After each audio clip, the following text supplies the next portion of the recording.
The Indians called it Island of Gulls. In the days of Peter Stuyvesant, it was Oyster Island, a romantic picnic spot of green meadows. Later, it became Gibbet Island, where curious crowds lined the shores in small boats to watch the hangings of pirates. In the 1920s, an Italian writer named it Isle of Tears, while many knew it only as the Island of Detention.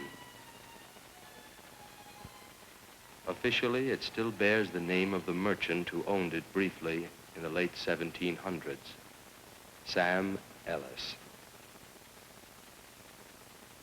In 1956, the United States government put Ellis Island up for sale.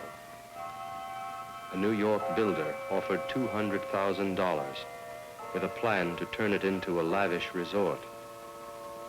A non-profit organization for the treatment of dope addicts bid $24.12 in beads and cloth. One corporation bid a nickel.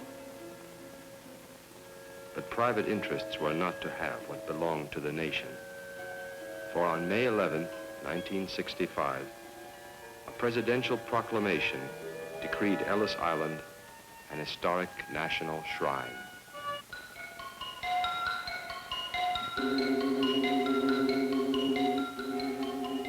On the eve of the 20th century, a 50-man crew wrenched the levers and roused the generators of its new power station.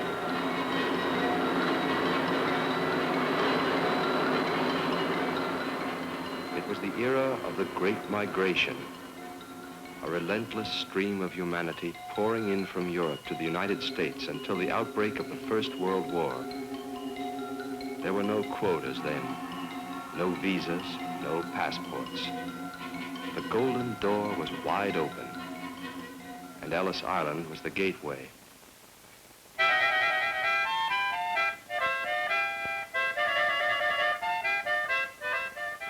Irish, Russians, Poles, Italians, Germans, Czechs, English, Romanians, Scandinavians, sometimes 5,000 a day, shambled past the inspectors for a full view, an eye exam, and a 2-minute oral quiz.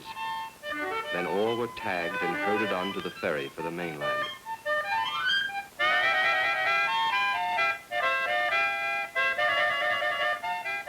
Rarely was anyone detained or deported. For we were growing then. We were still building our nation of immigrants.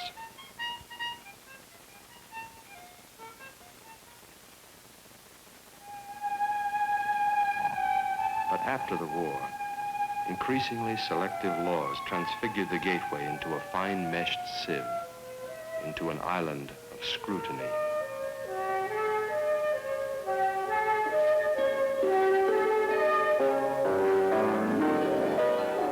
What is your profession? Where did you get your job training? How much money do you have? You are nearsighted. What would you do if you broke your spectacles? You could not see, could not earn a living. The law is very explicit. You are held pending decision by the Board of Special Inquiry.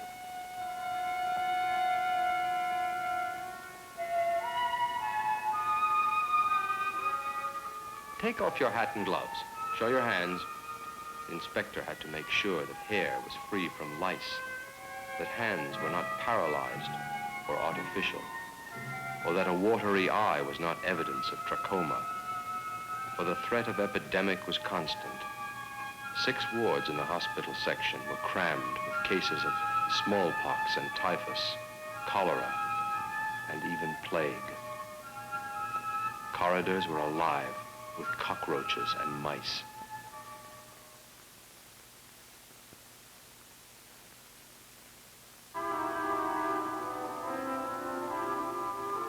But conditions were not so much the result of neglect or cruelty as the inevitable refuse of vast numbers democratically herded together, the educated with the simple, the civilized with the semi-barbaric. Everyone waited at Ellis Island.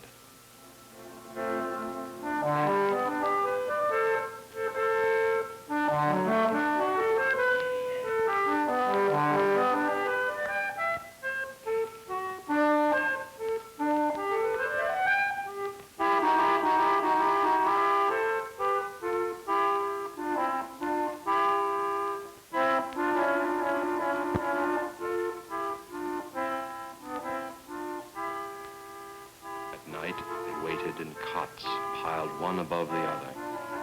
The dormitories were locked, and from time to time a guard peered through a grating in the ceiling overhead. The smell and the filth, the questions and the commands, these were sufferable. The real anguish of Ellis Island was a mental anguish. Suspense and forced idleness, its greatest ordeals. One was treated in a necessarily formal way. There was no conscious insult, but neither the faintest whisper of welcome.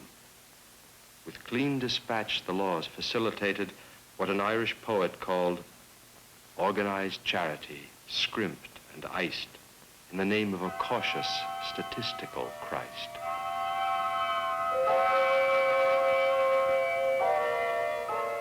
Statistics of the 42 million people who have migrated to the New World since 1607, 30 million have passed through Ellis Island.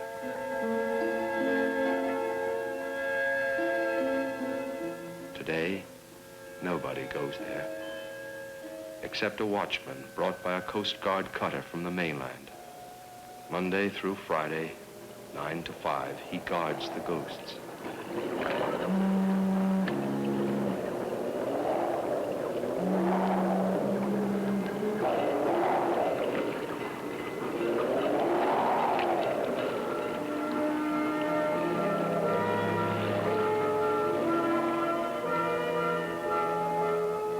Tomorrow, the bulldozers and steam shovels will come to Sam Ellis's island, and it will change for the last time. The day after tomorrow, sightseers and tourists will visit the Immigrant Museum and stroll on landscaped lawns. Once again, people from all over the world will come, carrying cameras instead of hand-tied bundles and straw suitcases. Drawn there by curiosity instead of hope.